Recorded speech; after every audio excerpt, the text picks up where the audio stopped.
Hey folks, back again for another vlog. This is Star versus the Forces of Evil, Season 1, Episode 9? 10? 9, I think.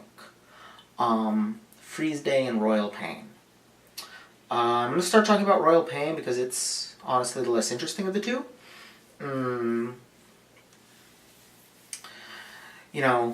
Star's parents are kind of that standard combination of the slob guy and the civilized woman, which I take issue with. It's one of those fun things that manages to be sexist against both genders at once, because, well, both genders, the two most common genders at once, because on the one hand, it's, treats men as being, slobs, savages, uncivilized, which, is not something you really want to be. However, within the context of how our society works, it actually turns out to be more sexist against women than it is against men, because even though it seems to be depicting women positively and men negatively, it's really not. For starters, because the man is depicted as fun and likable, and the woman as unlikable, overly strict, etc. Just very much going on with Star's parents. And it also basically is a get-out-of-jail-free card for men, in some cases literally. Our culture is really dedicated to this notion that men are incapable of self-control, that they just can't help themselves. And this is used to excuse domestic violence, sexual harassment, sexual assault, all kinds of areas where, should not be excused. And the idea that people can't control themselves and can't keep themselves from doing it is nonsense. It also gets used to place the responsibility for maintaining civilization onto women. Men do vastly less housework than women do, as a result of which marriage or living together between, heterosexual couples increases the life expectancy and earning power of a man and decreases the life expectancy and earning power of a woman, because it's increasing the amount of stress and strain and work she has to do, because she now has to maintain standards, housework for two people, whereas he now has someone to take over a part of his housework and can therefore spend more time at work, more time relaxing, lead a healthier and more lucrative life.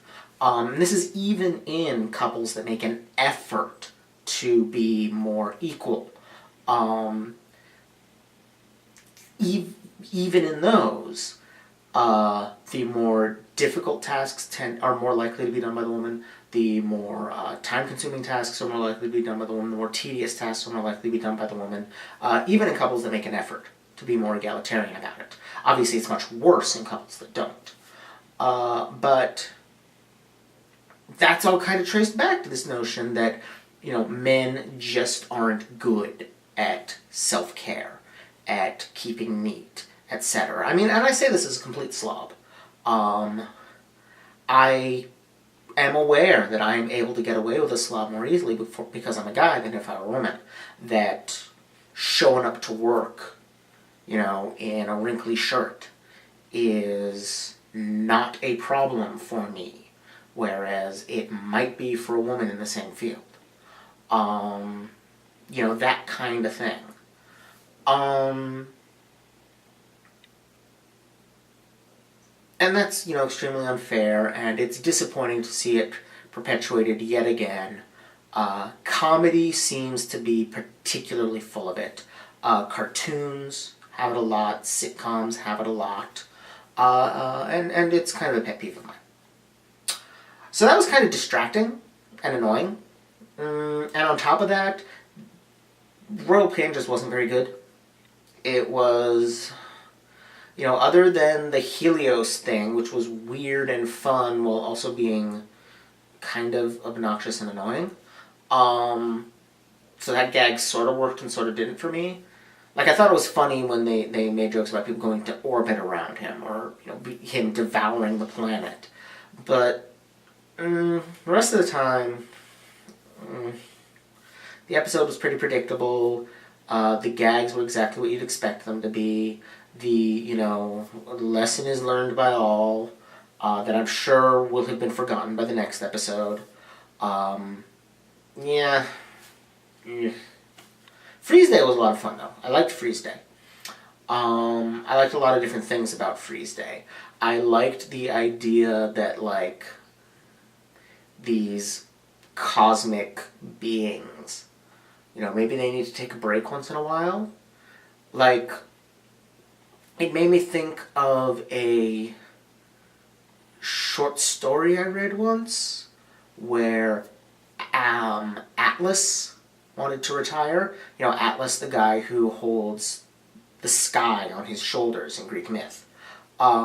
He wanted to retire, and so he had to more or less trick someone into taking over his job for him so that the sky wouldn't collapse onto the earth, because he was just sick of holding it up after all these, countless years.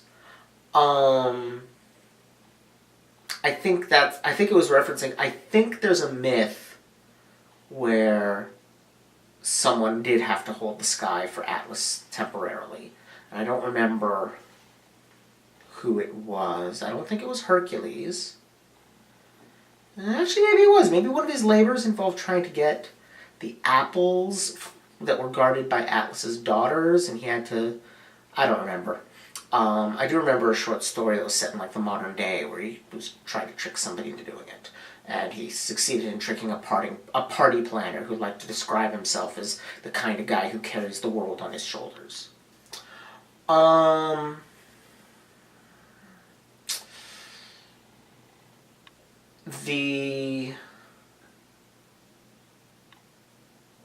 That's kind of a distraction, though. The main, fun thing there was, of course, Father Time experiencing the world for the first time, because for the first time he didn't have to run on the hamster wheel of time, which I thought was very cute and funny.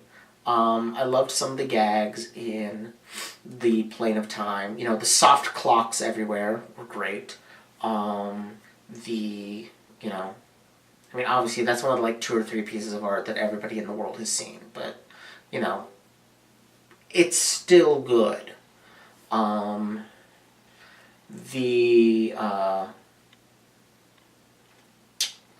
loved the gag with the fast time turtle and the incredibly slow time rabbit. On the one hand, predictable. Of course, if the tortoise is fast, the rabbit will be slow. But still fun. It's funny, because I complained about gags being predictable in Royal Pain, but the problem with Royal Pain was that they were predictable gags that we've seen a million times, as opposed to gags that are predictably a star versus evil kind of thing to do, as opposed to a generic cartoon kind of thing to do. I enjoyed that, but what I really enjoyed was the gentle mockery, I think is the register that it felt like to me. The gentle mockery of... mockery is even too strong. The gentle ribbing toward Marco's behavior toward... what's his crush's name? Judy Lynn? Judy Lynn, is that right? I'm worried I'm confusing her with Judy Lynn Del Rey. But I'm going to assume that I do mean that it is Judy Lynn. Judy Lynn. I think that was it. Julie Lynn or Judy Lynn? Something Lynn.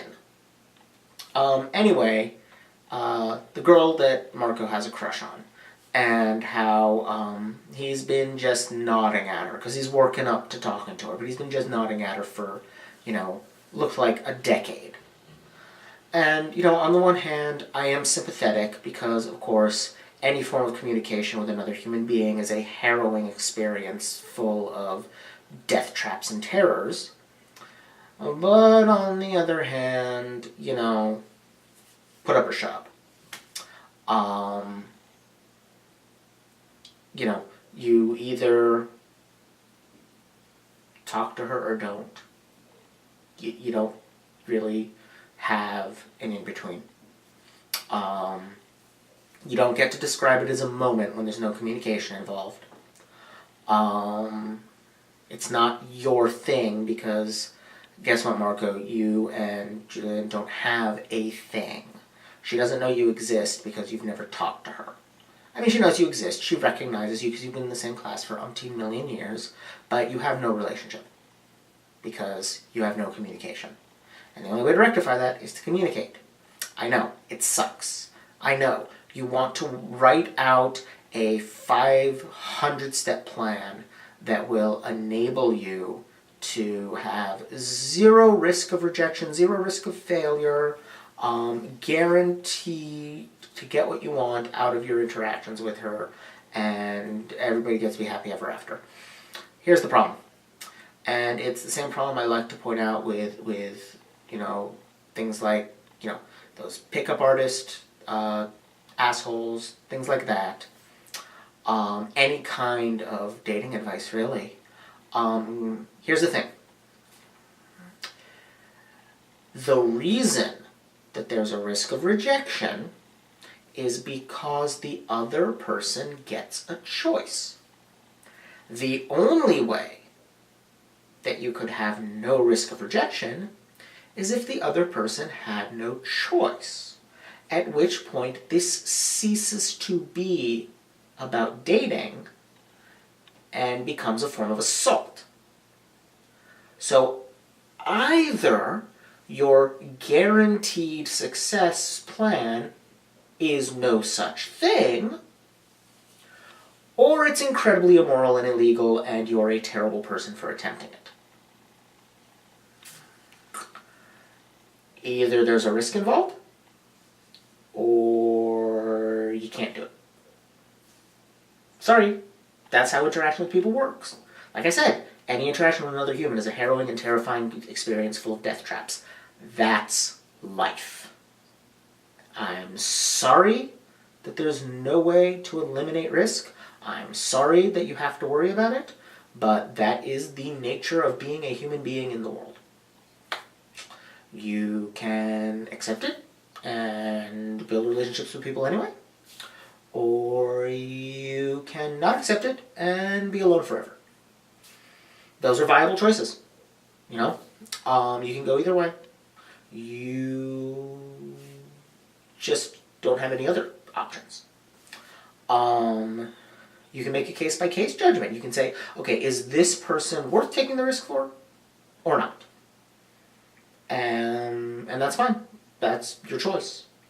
You can make that choice differently with every person you meet.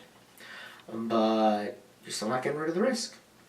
And I feel like Marco starts to learn that. I feel like Marco is starting to learn that sometimes safety is not the way. And it kind of harks back to his characterization in the pilot, which of course was largely dropped by the series, or at least it was toned down.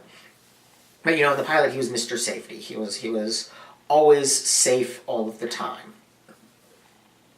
And there are definitely issues with that characterization, the big one being that it just sort of forced Star into the Magic Pixie Dream Girl position.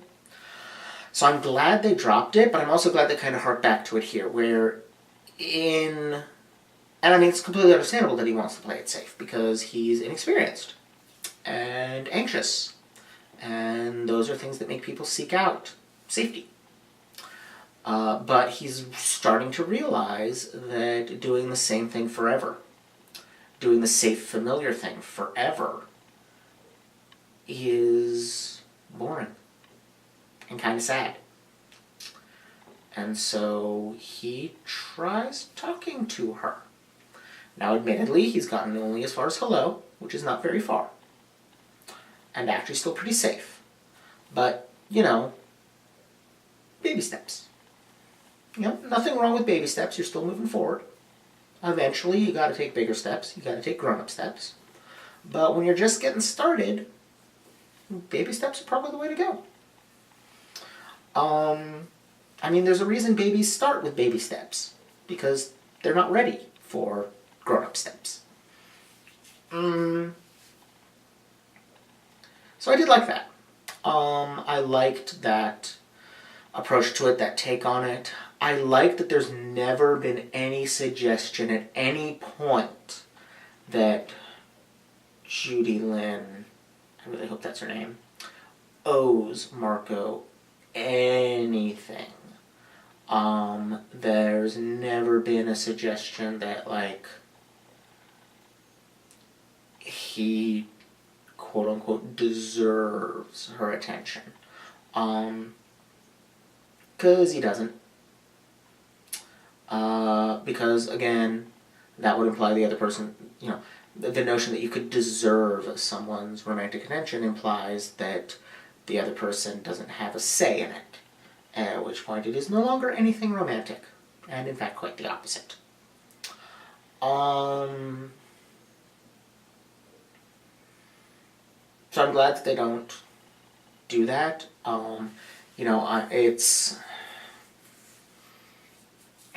I had mentioned really disliking some of the stuff that happened in Blood Moon Ball, really liking some of the other stuff. But I like that there's this,